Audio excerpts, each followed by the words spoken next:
a history tour, etc. Welcome everyone. It's just someone's idea. And thank you to everyone who has taken your time to come here today. I'm just going to briefly introduce the moderator for this afternoon. Nina Jørgensen, who is a journalist and has written a lot about Mozambique in the past, and you have also lived in Mozambique. And she speaks Portuguese. And she's also in the communication department at Nordland. So give Nina a warm hand. Thank you. Good to see you. Few people, but good people. So, and I'm especially happy to see you back, Adriano. Last time you were here, I think that was 4 or 5 years ago, was it, more or less? Yeah.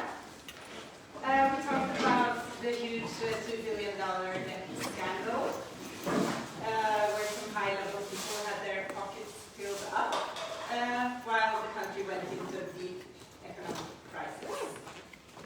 Now, I'm not sure if you're bringing so many good news this time either. I wish you were. You're here to talk about another devastating crisis taking place in an area where we have some of the most beautiful beaches of the world, lush subtropical forests, abundant natural wealth. I've been there a few times myself on holidays. It's a beautiful place. Cabo Delgado, the northernmost province of Mozambique. However, since 2017, the province has been horrified by a conflict involving Islamist militants, where more than 4,000 people have been killed and more than 800,000 people displaced.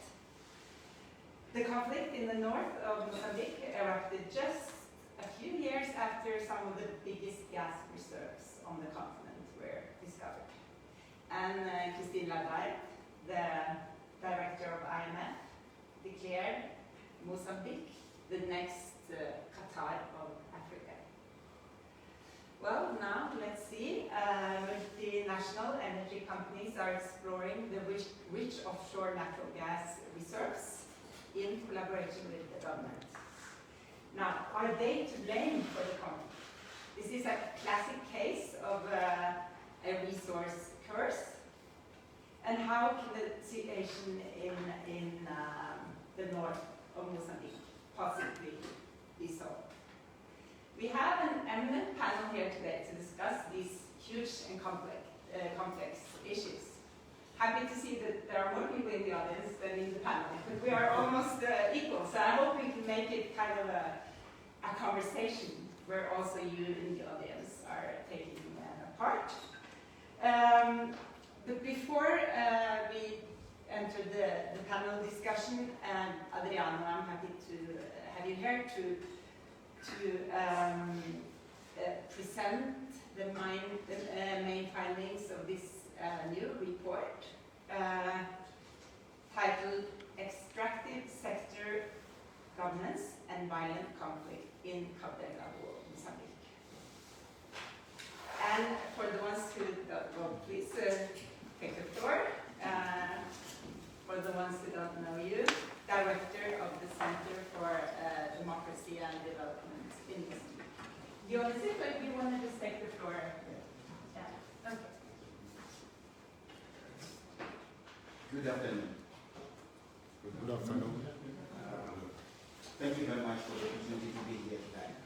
And thank you much for the work.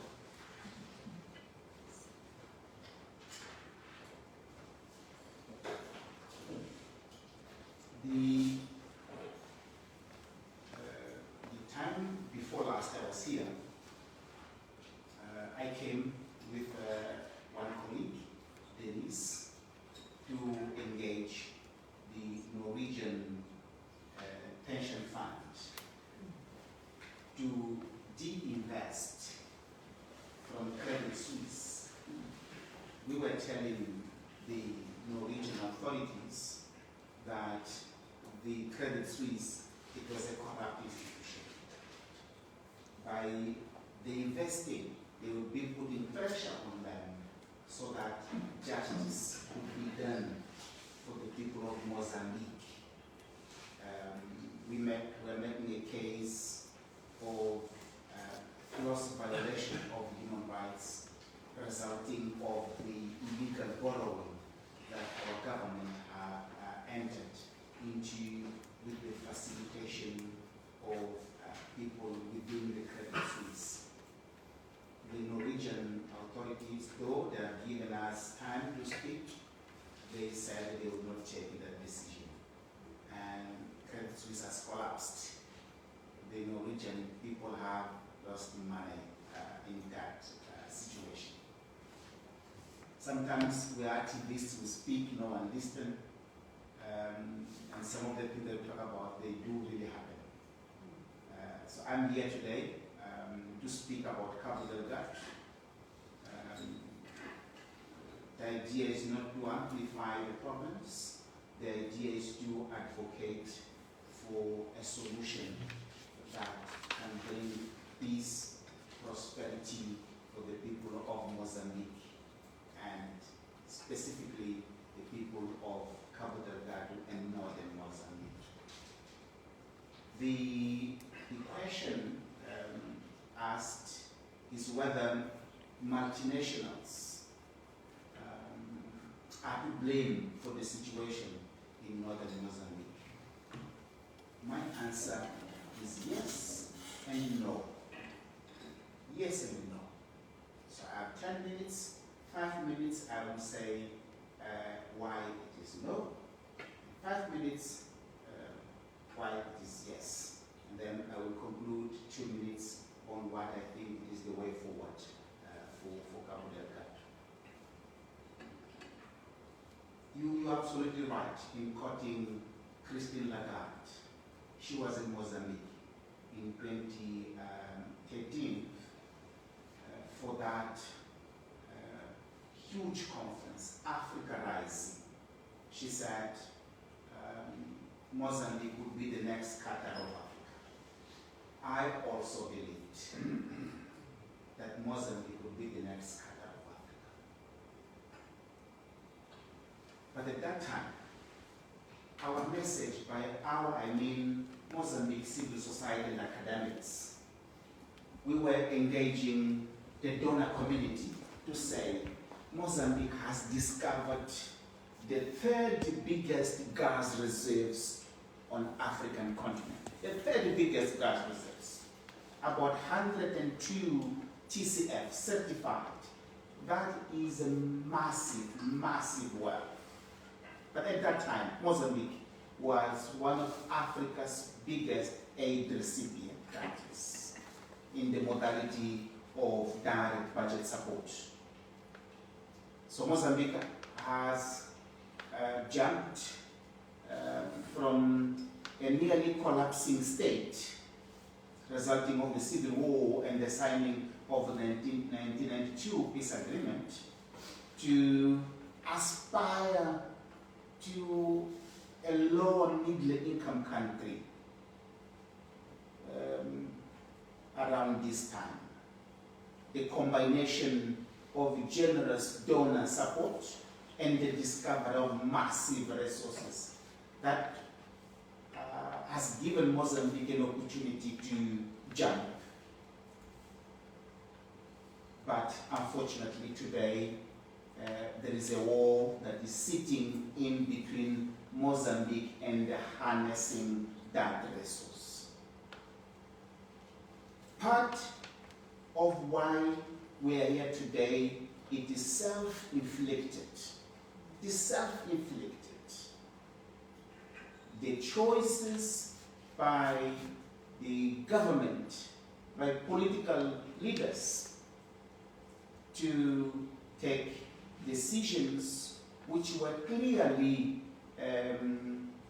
leading the country into a terrible derail. What am I talking about? Number one, Mozambique failed to promote what we would call the peace dividend. when we signed the 1992 the peace agreement, the post-Civil War state did not work for everybody. It worked for Frelimo. It worked for Frelimo. Not only in terms of exclusionary politics. Exclusionary politics. By exclusionary politics here I mean all those regions that in the democracy founding elections were seen as supporting the opposition were punished in the following years of governance. So no infrastructure development, including schools. One simple example, in Mosimbo da Praia, which is one of the heartlands of the violent extremism, the first secondary school, it was built there in 2009, which is 2 years before the discovery of gas. So there was no secondary school at all. And why? It's simply because this district and all the coast linking to the Swahili coast has been supporting the opposition. So it has severely been punished, meaning that all that region where we have the insurgency today, the state was not present. The state was not there. There was no infrastructure. And why? It is simply because that region was seen as supporting the opposition. So they were being punished. And later on you discover this massive gas. And then you want now to go there. Overall, all this region, the northern region, and Cabo Delgado in particular, it has been neglected. Neglected, forgotten. The Maputo politics was around the distribution of massive aid, neglecting that region. And the resources of that province, mainly minerals, they were being explored by the veterans. They were in the hands of the veterans. Take the example of Montepuez Ruby Mining. Montepuez Ruby Mining is a joint venture between the Gemfields and a veteran forming the Montepuez Ruby Mining. The world's biggest reserves of rubies, the biggest and most precious rubies in the world are in Montepuez.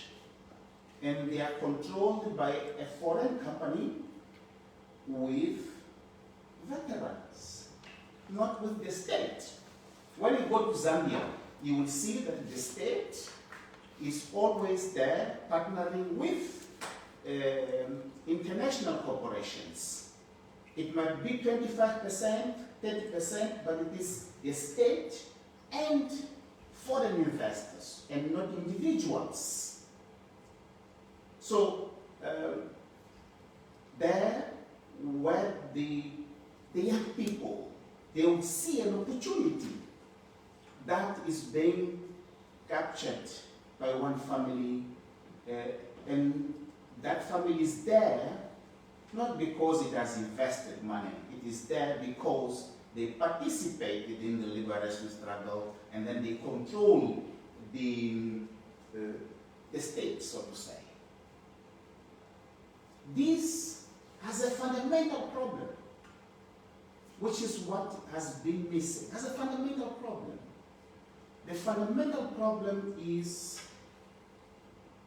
in a context of so many alluvial minerals, small, precious, alluvial, big elites, they easily fall out. They easily fall out because they all want to control those. One of the key problems that we have in Cabo Delgado is the fallout between the big Frelimo elites, and the Frelimo elites, they are originally from a liberation movement. they control instruments of military, their language. Now they wear suits, but their mindset is controlled through. So what I'm saying is, the state today, it has delivered, it has failed to deliver the post-Civil War peace dividend by having Frelimo to marginalized significant segment of the population only because they were seen not supporting Frelimo. And it happened that that region then discovered this massive gas reserves. This is number one. Number two, with this happening, it means Mozambique's democracy, the institution of democracy in Mozambique, it is not giving space for all people to participate meaningfully. They're not participating. So you have the elites in Cabo Delgado, which though the elections, but those elections, because of the failure of the peace dividend, they are meaningless in terms of possibilities of participation. This is the second. The third, we have significantly failed to learn from what happened in Tete province with the gross abuses and violations of people's rights. The settlement in Tete province, that is the coal-rich province, it was inhumane. And the same mistakes, they were repeated in Cabo Delgado, to the extent that local population, they looked at the state and its partners in the form of an elite comprador. The elite comprador, that the state is here, is protecting the interests, the foreign interest, not promoting the transformation and development of local people. The state has, from this part to conclude, taken away its capacity of doing the basic. We talked about the $2 billion illegal debt. One of the key consequences of that is it has weakened seriously the governance of Mozambique Defense Force, of Mozambique's army. It is so weak. Remember, Mozambique was part of the frontline states, going to Zimbabwe to support Zimbabwe for its independence, going to Namibia. But today, Mozambique's army is a group of people that they lack not only the equipment, the technicality, etc., but importantly, the governance of the army has significantly been affected by the politics of illegal borrowing. I'm saying something simple here. The army, it has diverted from its responsibility of protecting Mozambique's sovereignty to enter into business. Big people in the army, they are forming companies, small companies, also to benefit. So everyone, including the army, they're in the kitchen, trying to get one piece of the meat. No one is in the dining room waiting for the cooker to finalize the meal and bring it to the table so that everyone can share transparently in ways that everyone is comfortable. This, plus the elite competition. Big people have fell out. And this seems to be the tragedy of former liberation movements. They fell out.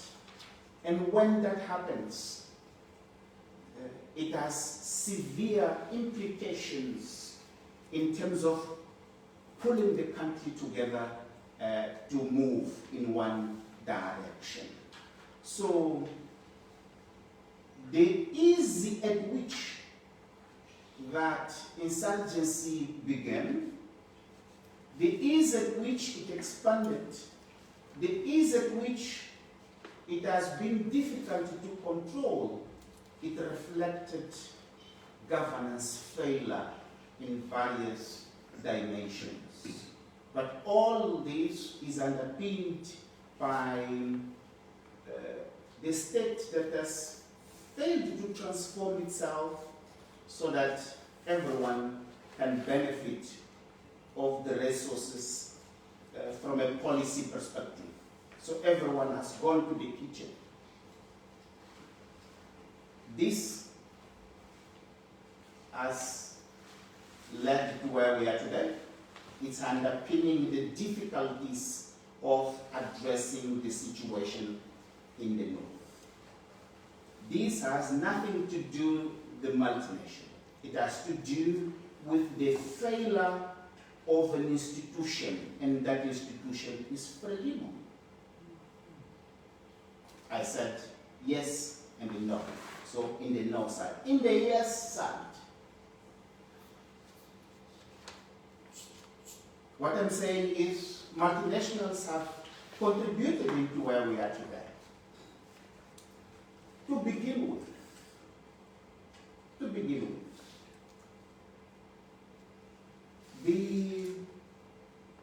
If you look at the governance of the oil and gas, the governance, you see Maputo, big as it is,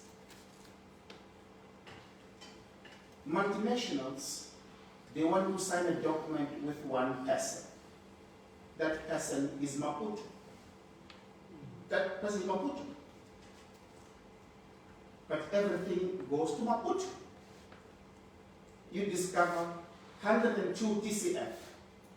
Then you tell local people that royalty, it goes to Maputo. The tax goes to Maputo. The production sharing goes to Maputo. And there hasn't been a tradition of Maputo devolving anything to the provinces.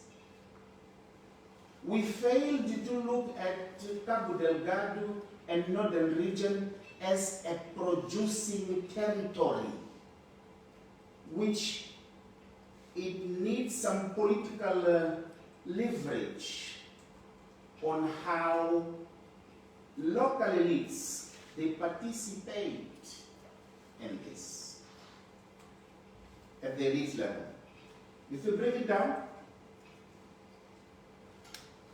the way that we have been messaging this gas, Mozambique is the new rich, Christine Lagarde, Mozambique is the new rich, Mozambique, billions of dollars. The meso-level elites, they created expectations. And then you say, no problem, there will be local content. If you ask today, Total, how much do you spend in local content? They will give you a figure of around $80 million spent on local content today. Then you go to local people, say, hey, how much have you, in terms of invoice, how much have you sent to Total as invoice to be paid? Not much.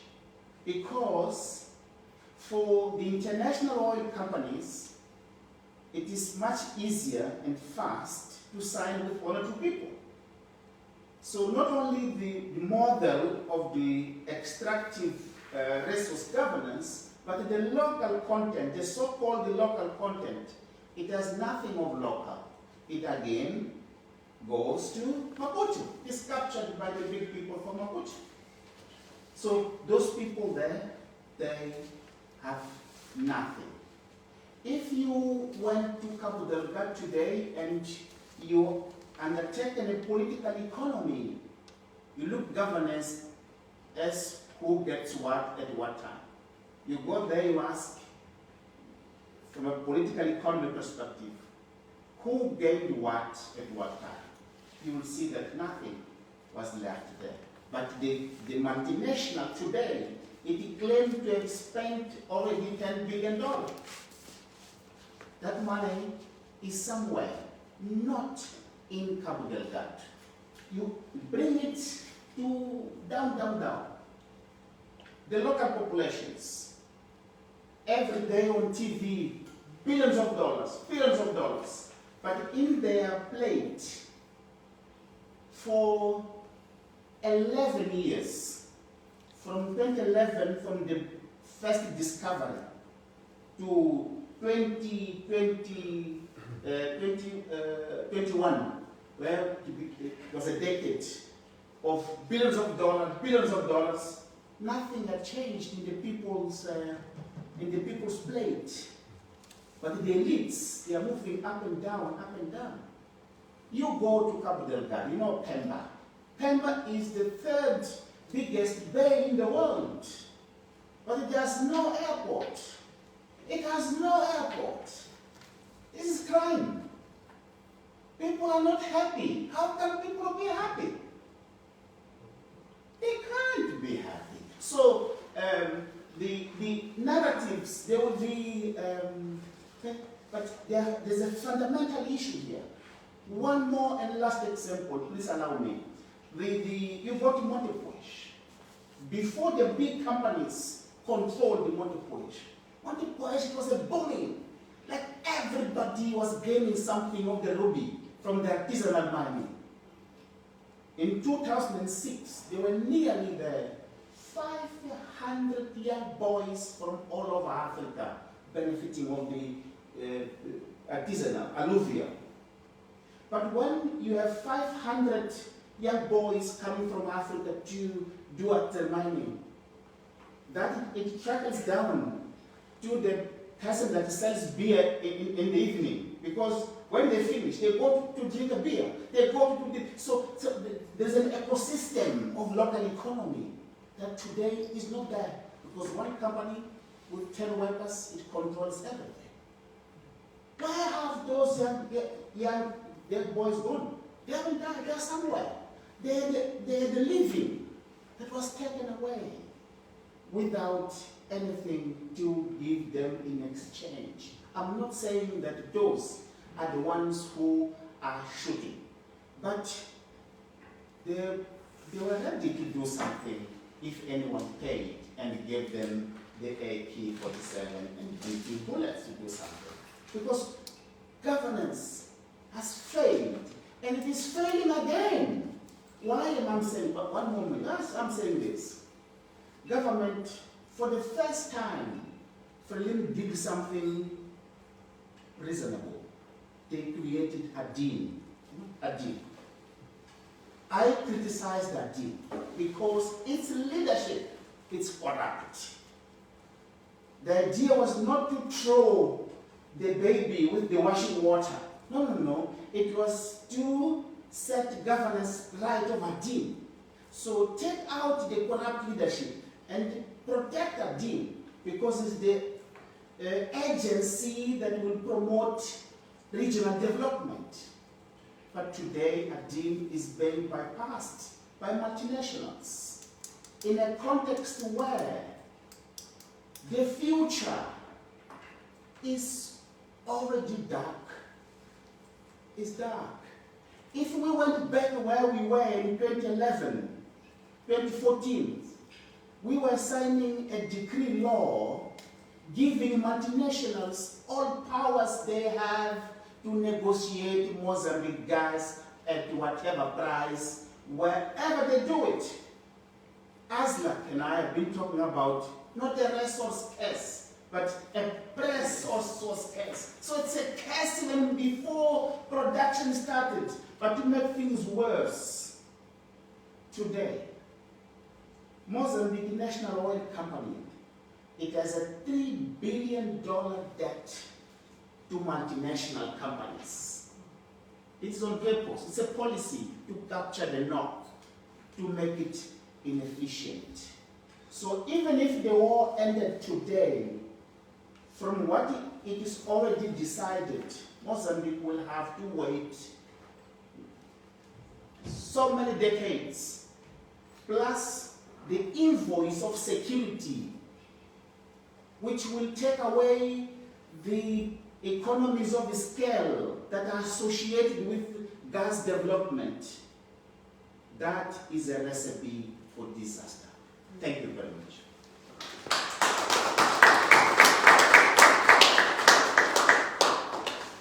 Thank you so much, Adriano. Really insightful.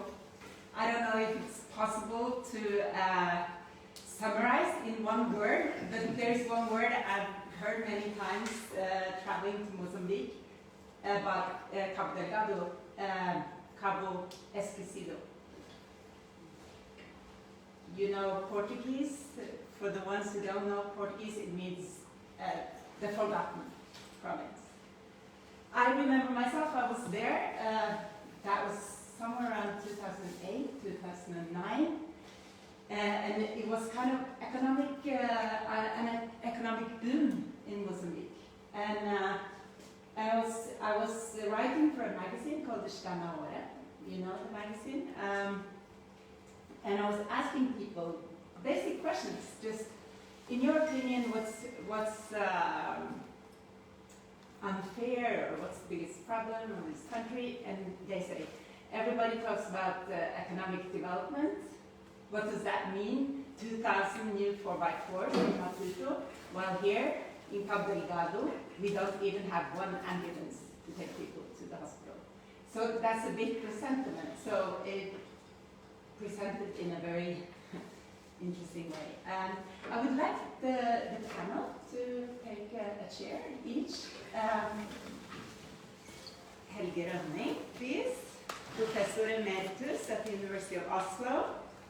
You have followed the situation in Mozambique for decades and written extensively about the country. And then Aslak Orre, Senior Researcher at Christian Michelsen's Institute. Recently you researched the political economy in Mozambique and currently coordinating a major research project on the war in northern Mozambique. But first, before I start asking you for your comments, I would like to introduce Ulrika Blom, Country Director for the Norwegian Refugee Council in Mozambique. I don't know if you can see me. Are you able to see me from where you are there? Hello, Ulrika. Happy to have you join. I would like you to just describe the situation in Cabo Delgado right now. Yes, thank you very much for the invitation. Thank you for the interesting presentation on your book, Mr. Buka. So I have been invited to look at the humanitarian situation, which is not intervening or commenting so much about the conflict, but more about the consequences of the war in Mozambique. I'm now in Lebanon, and I must say has an office here since 2021.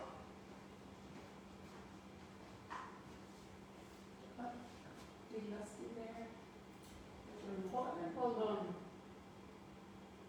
Ulrika, just hold on.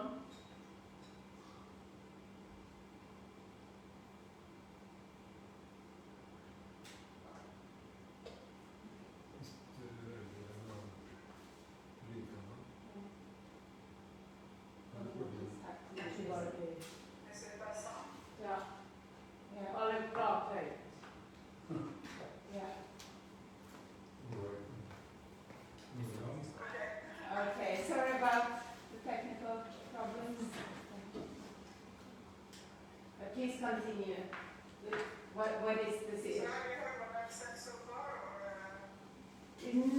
much, so please repeat. Okay, I was saying that embassies in Mozambique since 2021 and that we have looked at them in Nampula and Manama and Maputo. So I was invited to talk about the humanitarian situation as a consequence of the conflict in Mozambique. Is this okay now, the voice or the sound? We can hear you. Yeah. Okay, so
like you have a very easy job to do at this moment, not very uplifting. I would like to ask you to answer just very briefly.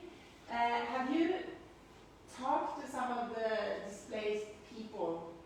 And if so, what do they say about, like, who do they blame?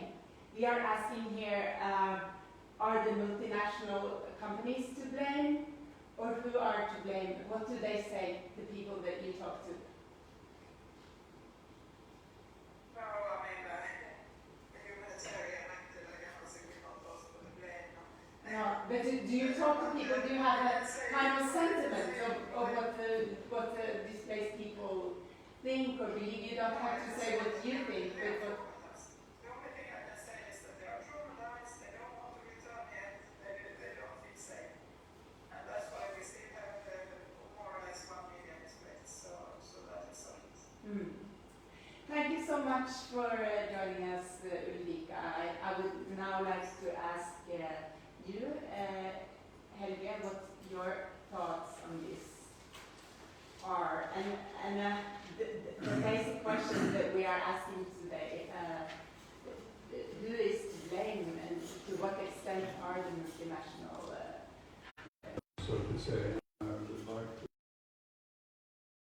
by making a reference to two important books which deal with situations like the one in Cabo Delgado, but also deal with situations in other parts of Africa. And I think it's very important to analyze the situation in Cabo Delgado in a comparative manner. The two books is one by Mary Calder, which is called New Wars, which came out in 2000. The other one is written by Paul Brooker, and it's called Modern Stateless Wars, and came out in 2010. The point of these two books, and I'm going to try to summarize it very briefly. First is that this is a type of wars that you can say go back to wars long before the modern state really developed, but it's now taken on a new form. And it is a kind of wars which takes place mainly between state and non-state networks. So that the enemy is not another state, it's not like Ukraine, Russia, it's with some sort of non-state network. And it's being fought not necessarily or very rarely in the name of an ideology. The ideology comes afterwards. So the ideology about jihadism in Cabo comes afterwards. It's fought in the name of disagreements and feelings of being left out. So it's a kind of the feeling of that we don't belong, which then sort of is the source of the war itself. And then afterwards comes the ideology.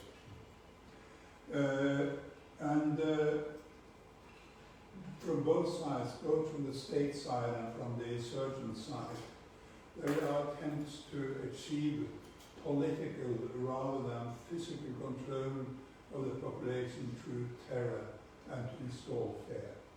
And that's from both sides, both from the state and from the insurgents. So it's very important to see that there is no good guy here. You know, both use terror and fear to try to move the population from one side to another.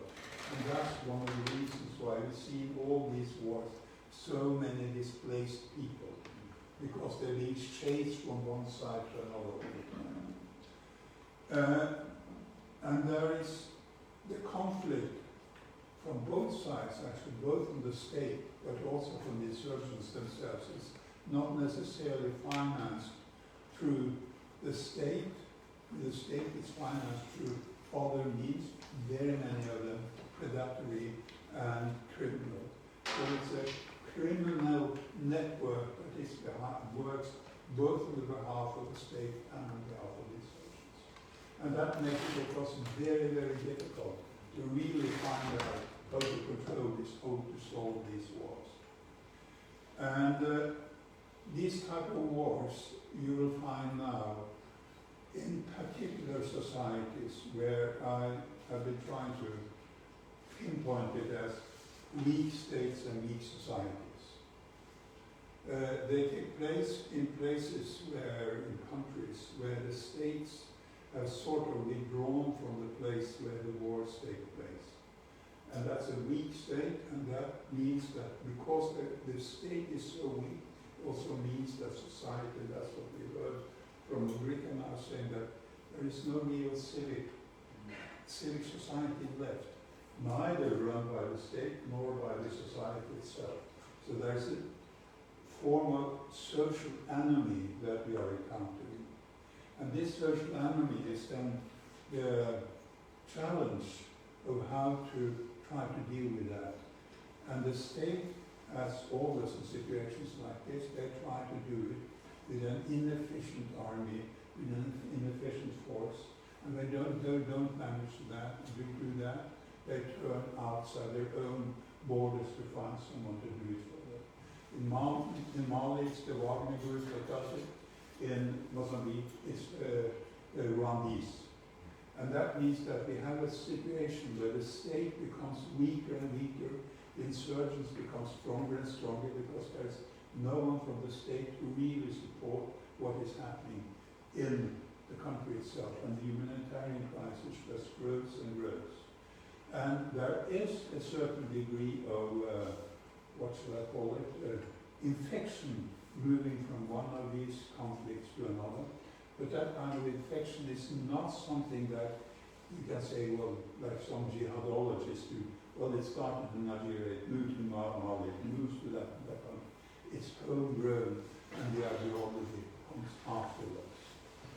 And a very important part of this, and I'll finish with that, is that these kind of conflicts, wars, take place not only in places where there are weak states, but also where the state itself has lost legitimacy, not only the part of the country where the wars take place, but in the country itself. And you can see it very clearly from what happened in relation to the last elections in Nigeria, where President Tinubu won elections, got the least votes that ever has been recorded in Nigeria. And Nigeria, northern Nigeria, is really a place where there is no real proper authority in the world.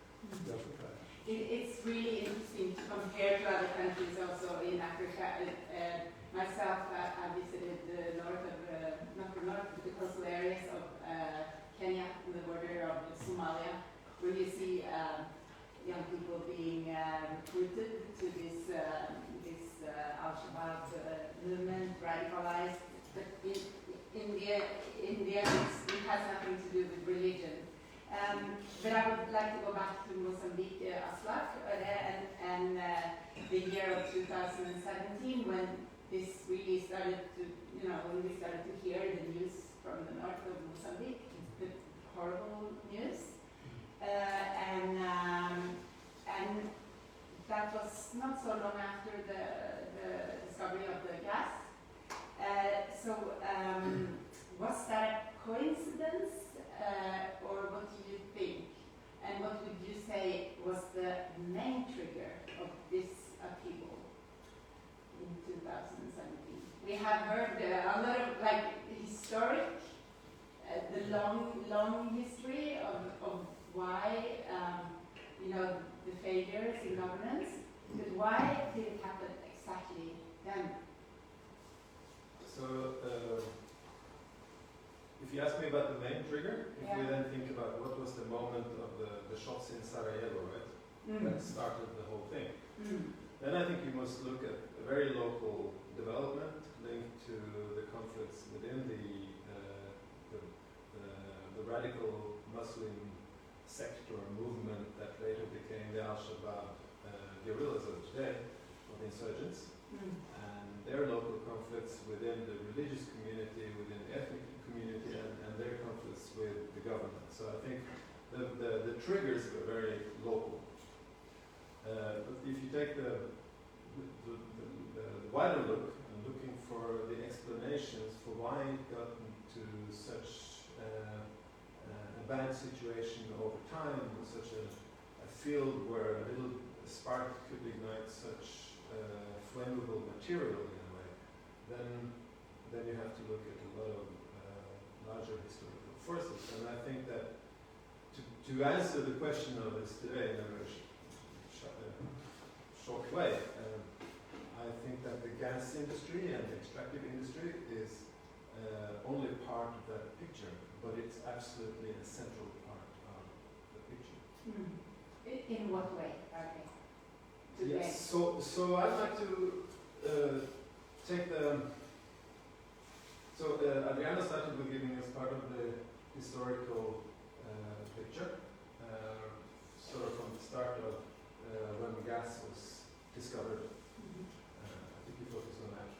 But if we take an even larger historical picture, and if we look at this through centuries, and let's say you are some alien on the moon, and you're looking down on Cabo Delgado, northern Mozambique, and if you try to see what's happening in the large scale of things, I think I like to imagine this as you see three things going on. You see foreigners with capital for investment who are interested in the resources of Cabo Delgado. Those are human resources and natural resources. And these foreigners, they covet these resources, and they want to invest in Cabo Delgado to extract them. But in order to do so, and also it takes saying that these foreigners have no interest in the well-being of people of Cabo Delgado, right? But in order to do so, they need to link up with local intermediaries, the elites of northern Mozambique, and in particular when colonialism came out, they needed to link up with the elites, the colonial elites in Lisbon, really, and then later, after independence, the elites in Maputo. So the foreigners needed these intermediaries, right? Well, the political masters of the local scene. Then you have local people who scramble to make a living in the midst of these extractive activities. But the basic result is that the extractive activities create no development whatsoever for the locals. It tends to reproduce poverty, and basically no political regime ever has been interested in developing, in creating sustainable or long-term development and investing in development in Cabo Delgado for the welfare of the local populations. And so what is it that you can see? You have seen those foreigners going after human resources for sale on slave markets. You have seen colonial masters being heavily involved in plantation economies. For instance, cotton was very important at a certain point in time. And then after during the last resource boom, you have all this heavy. It's not only gas. It's of course, as you mentioned, rubies. You have heavy sands, forests, fauna, graphite, exactly. So there are lots of resources that are really attractive on the interest, and that's why I think it's this whole idea about Cabo Esquecido or the Forgotten Cape is sort of a little bit misleading because yes, it has been forgotten in the sense of no infrastructure having been created for the welfare of the people, but certainly there has been a lot of attention from many national and international investors. And criminal investors. And yes, A bit. there is two investors, yeah. Yeah. So basically, I think that and of course, to find us in the midst of all these extractive activities, there is violence. linked to all the extractive activities. So in a way you can say that the whole political economy of Cabo Verde revolves around extractivism, and it has done so for centuries. But do you think, like, this specific situation, you talked about all the expectations, all the local content, that the local population was expecting actually to experience prosperity, and then they experience that they have to move, that village, have to move away, maybe they lose the place they used to fish, and so on. So the huge disappointment, is that something that actually triggered the real anger? What do you say? Just one point in relation to that is that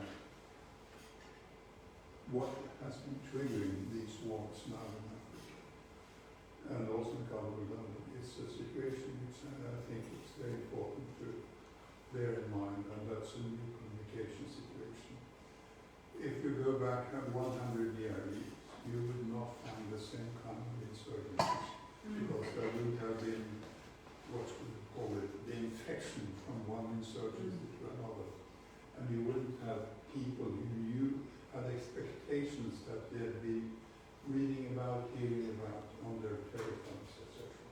So there is this kind of new communication situation which also creates demands for something else that is not part of the traditional society. And I think that's a very important reason for why these new wars come and why this insurrection took place and takes place in Cabo Verde. What's your comment to that? Yes, our take in that book and at CDD is policy-oriented type of research. That's what we do. Also looking at the conflict. I began by saying I came here, we conveyed a message, leadership did not listen, and I hope that people can listen and set things right in Cabo Delgado, because there is a recipe for disaster. Ola was saying now it's time for development to lead from the tribal nexus, now development. Yes and no. My view is that if we were to take, I don't like them, but if we were to take the Rwandese out from power, they would be under attack. It would not be a matter of if, it would be a matter of when attack will happen. Because that conflict remains faceless. And for a reason that the conflict is faceless. It is faceless because it is hiding.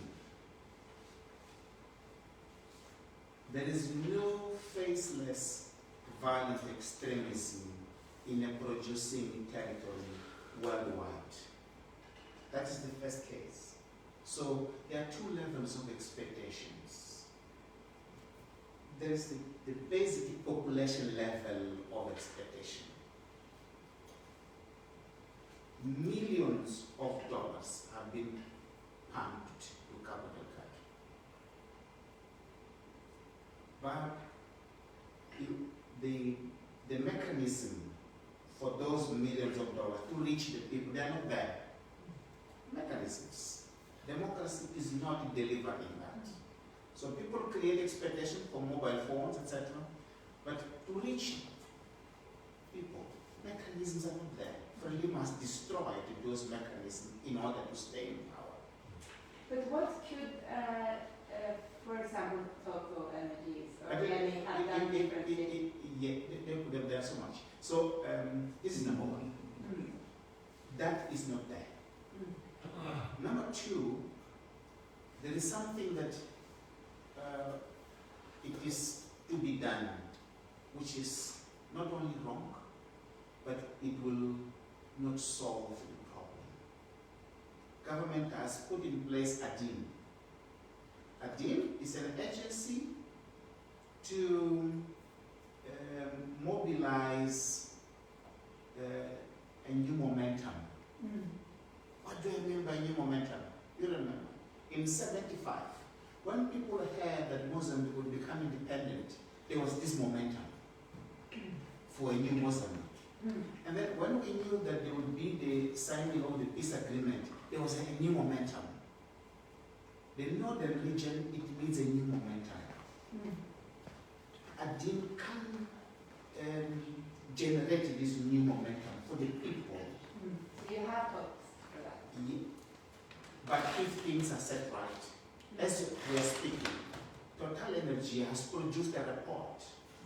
What the report of Total is saying, and I hope they listen, is they will put in place a foundation to address the expectations of the people. That it will be like cooking an omelette without breaking those eggs. I don't know whether you can make that. But also, those eggs, they belong to the people.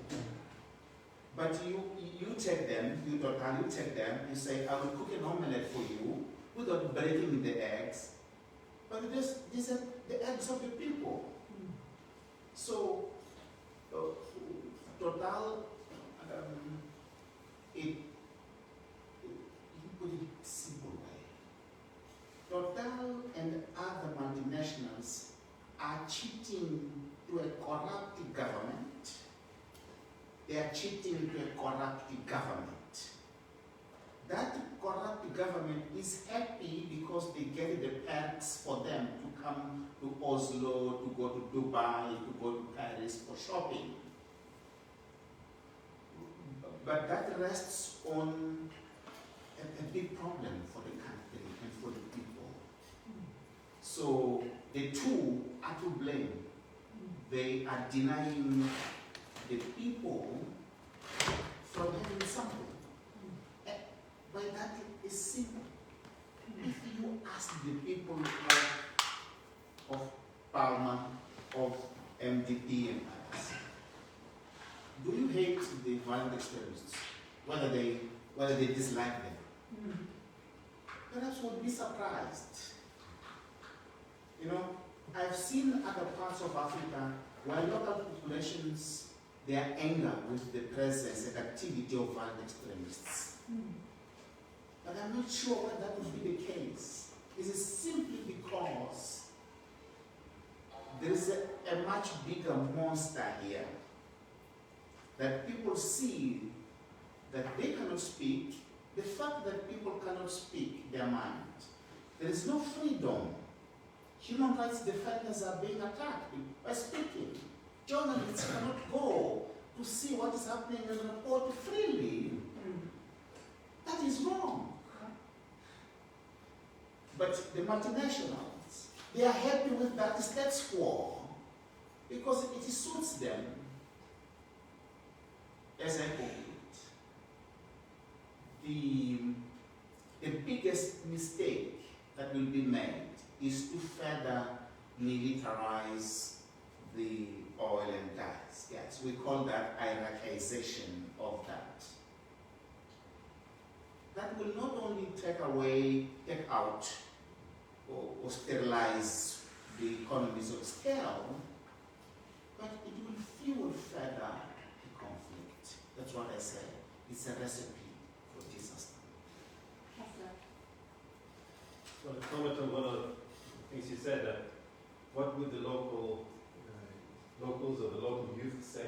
And I came to think of one of my Mozambican research partners who traveled up and down, sort of around the conflict area, to talk to many people for months and months.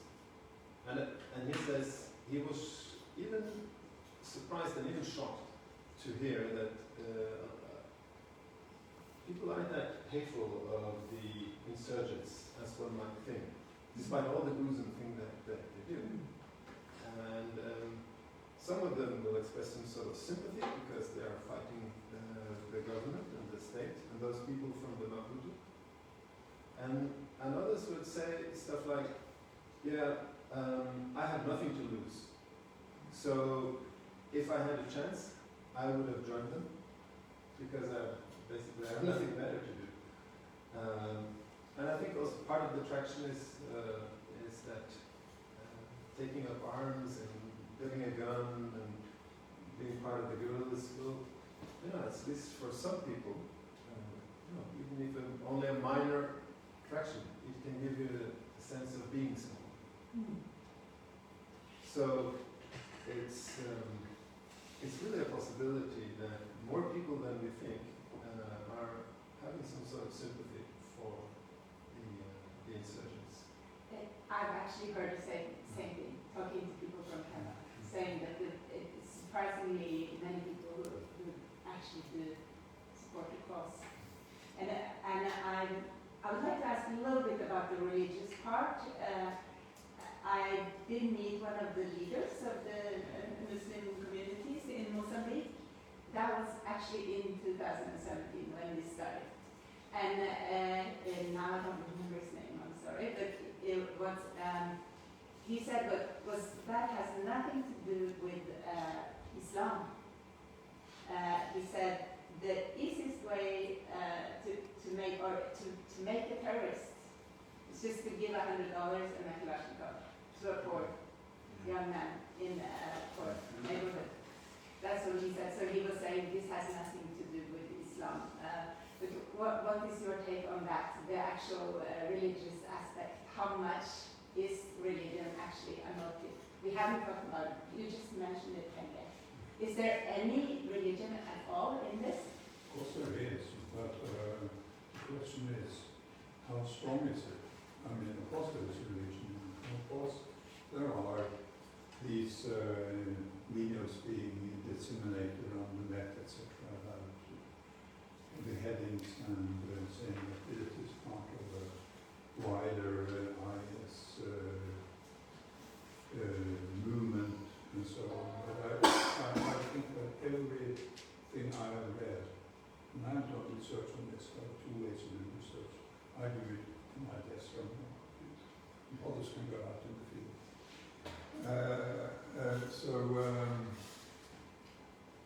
Everything I've been reading about these kinds of new wars, insurgencies, there is definitely a religious element there. The question is what comes first, and what is the social background to that these movements grow.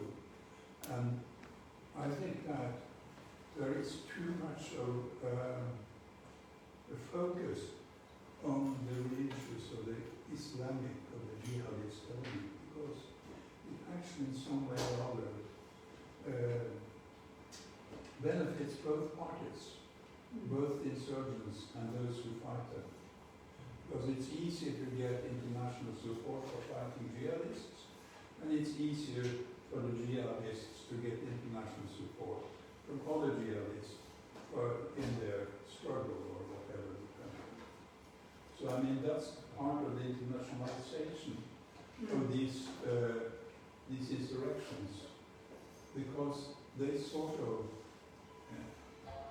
both benefit from these being very strong jihadist movements, instead of trying to find out what are the real social situations that have created the insurgents in the first place. And that kind of analysis, I'm afraid, happens less and less. And this is, in my opinion, you're going to see more and more, and these enemies from both sides, they are everywhere and nowhere. Because this thing about the IS or Daesh, that's what the international media, Norwegian media, so on, to the extent they write about this conflict, they kind of call it the jihadists. And they say it's IS. I don't believe that it was any IS involved in the beginning. I mean, in the beginning, as I said, I mean, there was definitely a fundamentalist Islamic part of this, which is part of also the Saudi missionary elements that take place all over in this region. If you go to Malawi, for instance, you suddenly see a lot of madrasas and mosques in parts of Malawi where there were no real Muslims before. So I mean, that's definitely part of that kind of missionary incentive which comes from particularly Saudi Arabia. And that is religious. But to move from that religious impetus to an insurgency, that is the interesting element. Well, there's no need to say it. If you see an authoritarian regime that is not attacking a certain institution, means there's something there in between. Frelimo is not happy with the Catholic Church in Mozambique because of how the Catholic Church is positioning itself, criticizing corruption, criticizing bad governance.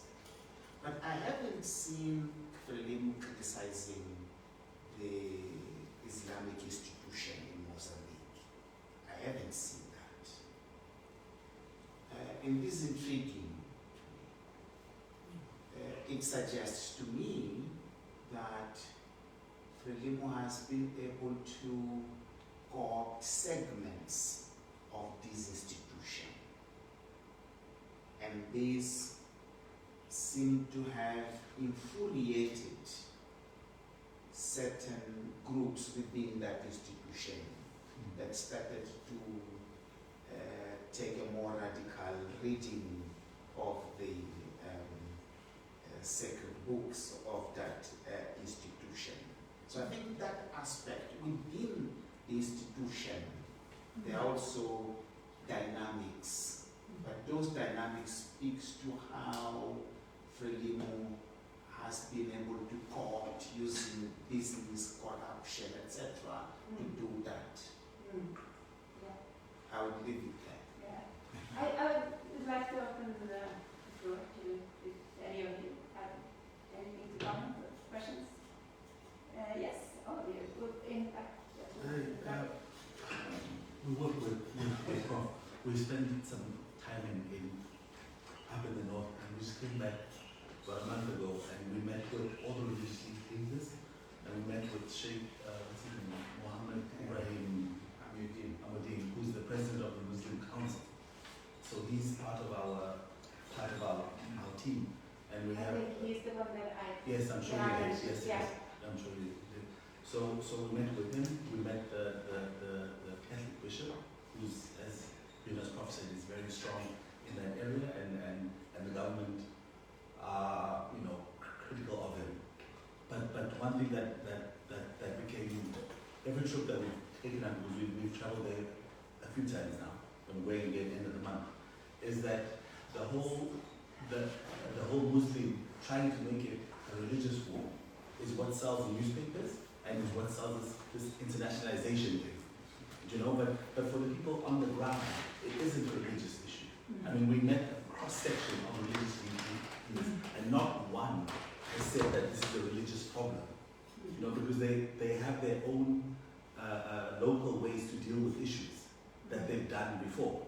So that's the one issue. The other issue, and you mentioned, is that when it broke out in 2017 and then compa happened, who was the one that advertised it? It wasn't the insurgents. It was the ADF in DRC. They get more mileage from attacks than the insurgents themselves. And people don't always want to make this link because it doesn't sell papers and it doesn't feed into what they want Mozambique to be. They want kind of a black and white picture. Exactly. When it's so far from black and white. Yeah. Because every time we're in Pemba, we've asked a prof before, but where is the war?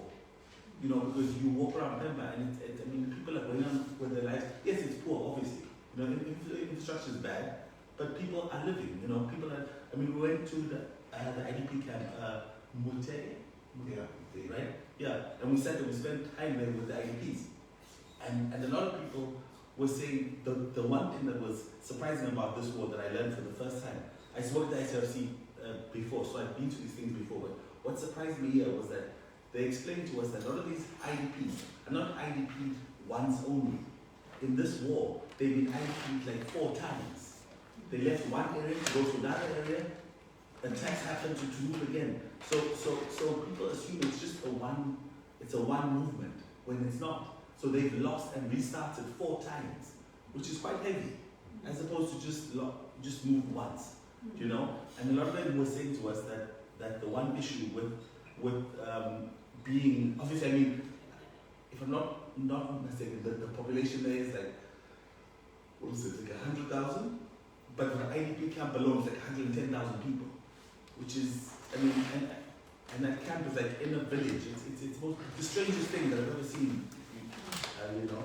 So back to the point is that I think making it a religious war sells certain, you know, opinions, which I don't think it is. And if you go to Pemba, you spend time in Pemba, you'll see it's not.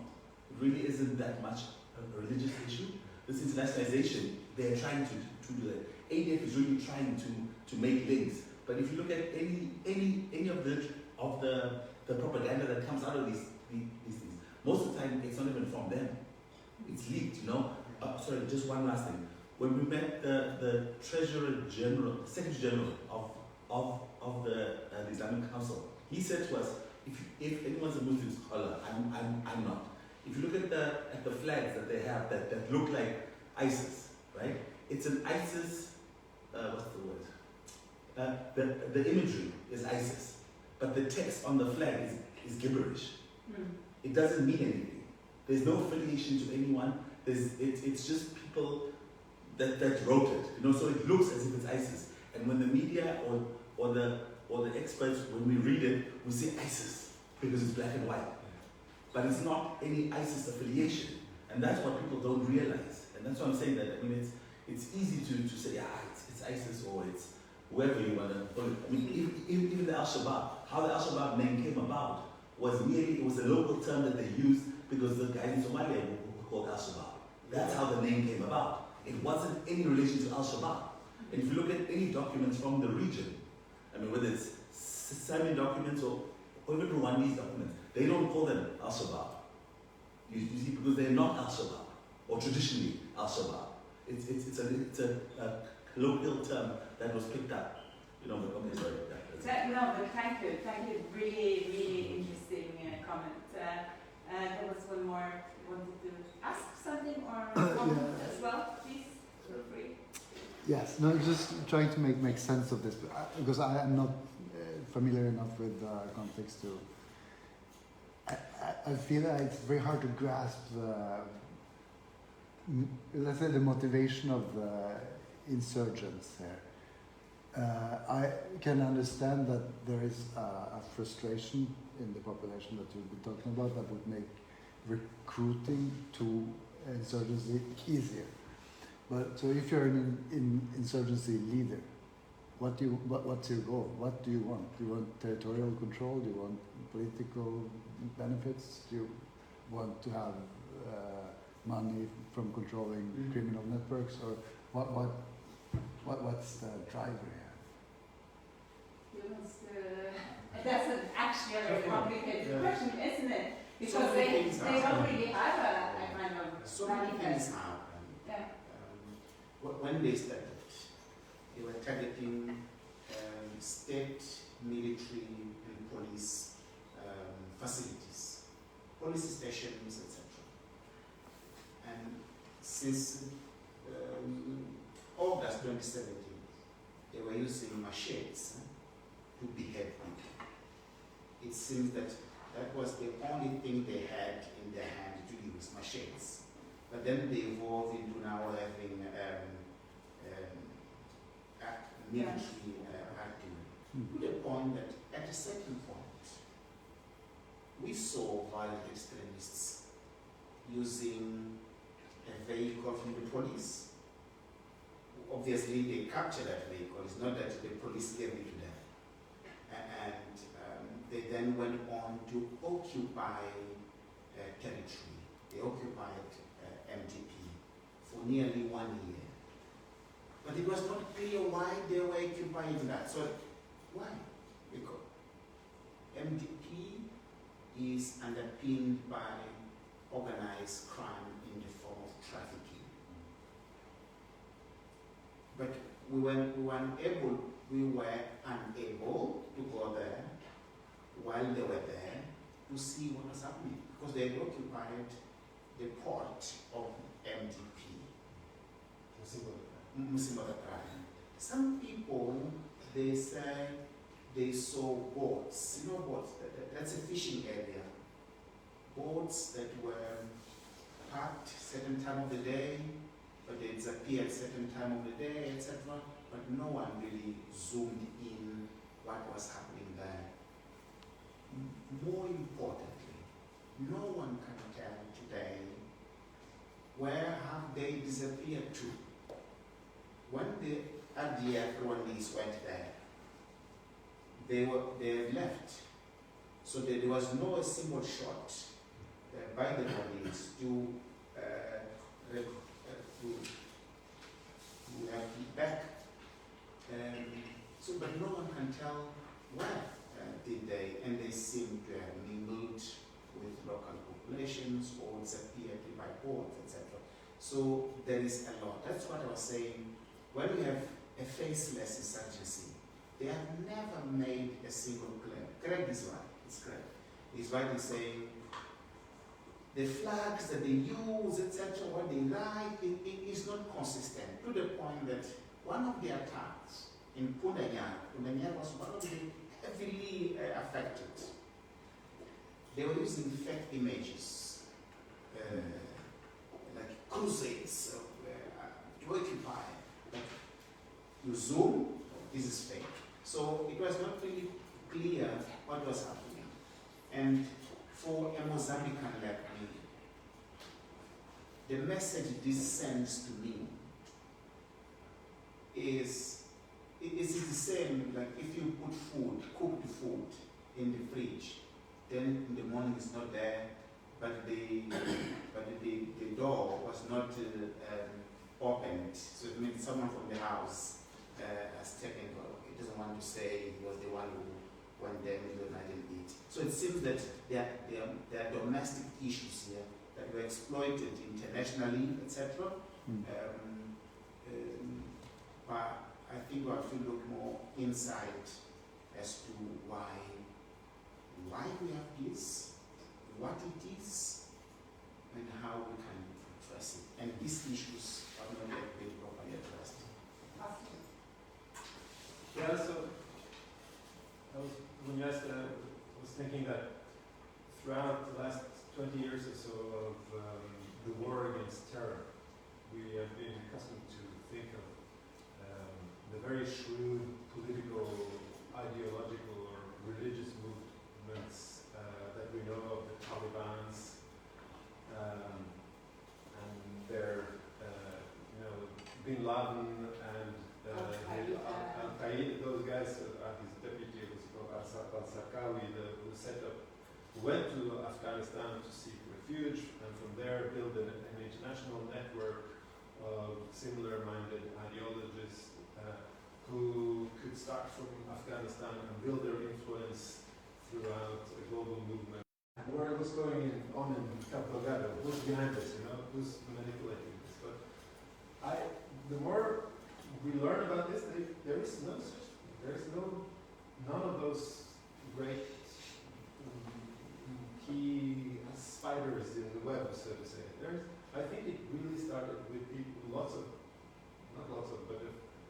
a numerous few, to put it that way, who have really a beef with the state and the struggles, and they have beef with the local religious authorities in the Islam, the Central Muslim Frelimo connected association or organization, and they end up in a violent conflict with the state. I don't think they had a real plan. Okay, they have the religious idea.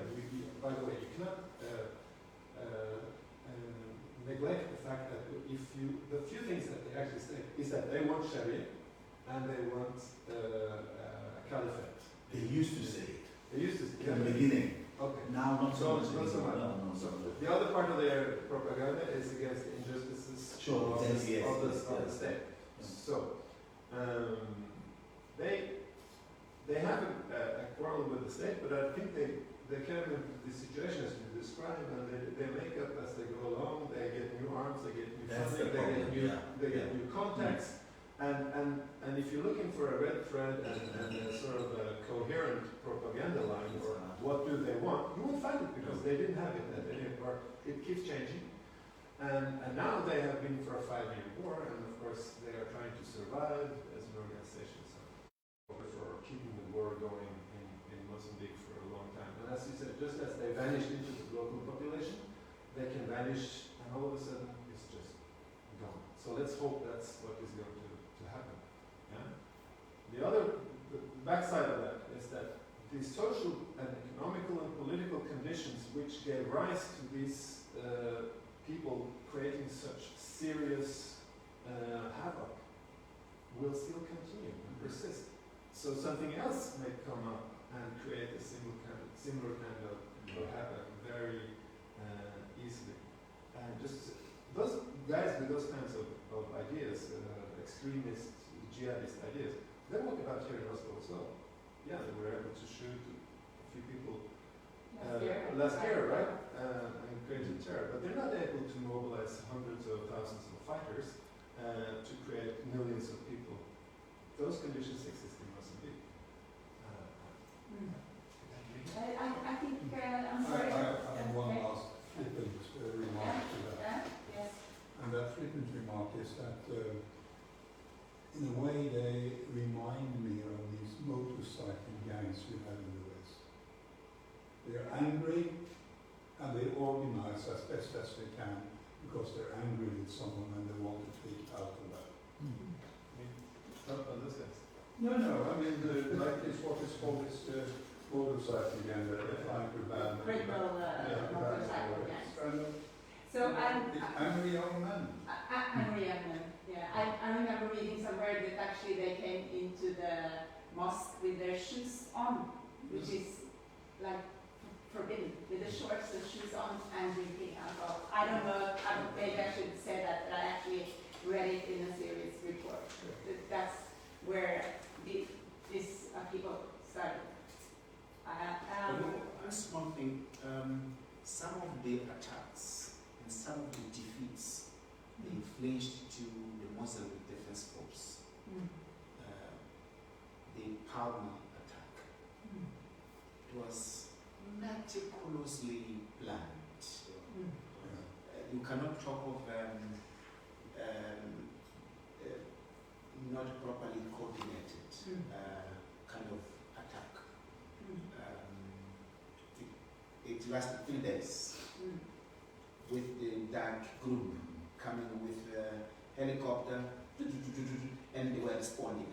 So they were 2019, 2020, 2021, we all feared that Pemba would fall to them. And I don't like dark, those mercenaries, but I can go on record to say that dark he committed crimes in Cabo Delgado, but he saved lives and he contributed into violent extremists not entering in Pemba. So anyway, I should run this to now. No, of course we should not reduce it to being a bunch of angry young. Of course not. And I'm sorry if that was the impression I was taking. What was the impetus behind it originally? I think that is angry young men. Then it develops. It developed. So I think our official time is running out, but we can continue the talk. I believe we still have time to talk after. But my last question is going back to the finding of LNG, the finding of gas, and the topic of the resource curse. A very simple question.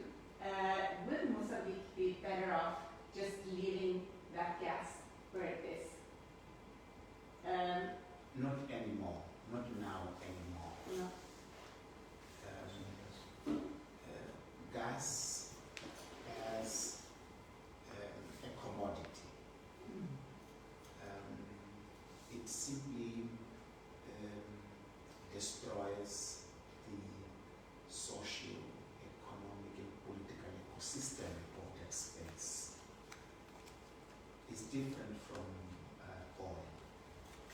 Gas is a multi-billion investment for a long period of time before you see a first dollar of revenue. So, as we are today, multinationals, remember, they have Total, for instance. It came with 5 billion buy from the first explorer, another. So they bought it, and they paid some money to the state. It was stolen, but they paid some money to the state, and they want to recover their 5, which is the money, plus what the American Exim Bank is going to lend them for them to develop. So now Mozambique owes to Total nearly $12 billion. The only way to get that back is through monetization of that gas. So there is no way that you can say, no. It's a point of no return. Yeah. That's a point of no return. The problem, major problem, is in Maputo, which is where we have since been discussing the improvement of the oil and gas sector with the support of the Norwegian government. All those discussions, they stopped with the war. And where they were stopped, things were not better in terms of government take, what will come for the government. Okay, so when we stop there, then we are fighting for focusing on the war. There is all this militarization. This is a huge bill to be paid. One day, the conflict will stabilize. And then we will have to go back to where we stopped in terms of something simple. Mozambique's gas will be piped to Europe without benefit for that country. Is what I'm saying. I thought you were actually the one that gave me the idea of this question. Okay. Would Mozambique be better off just leaving the gas where it is? As you said, the same pattern that I tried to say has been repeating itself throughout history and even going way back. It's likely to continue even if they start exploiting the gas.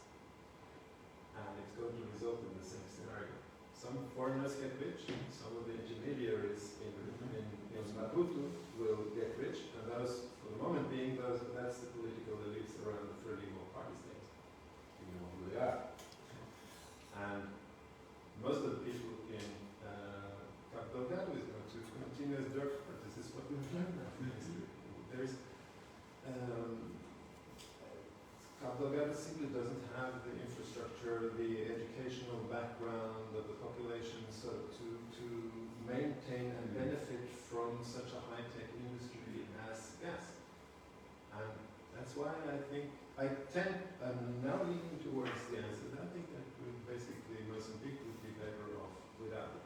But of course, that again, better off without taking it up and without doing something else right is, of course, wouldn't change anything. So now I think what else is that the real discussion we should have is that the gas is not going to solve anything, apart maybe for paying back those costs that have already incurred, such as the cost towards the big multinationals, and paying for whatever they have been promised for the security and those invoices, as you say, and just to pay that back then.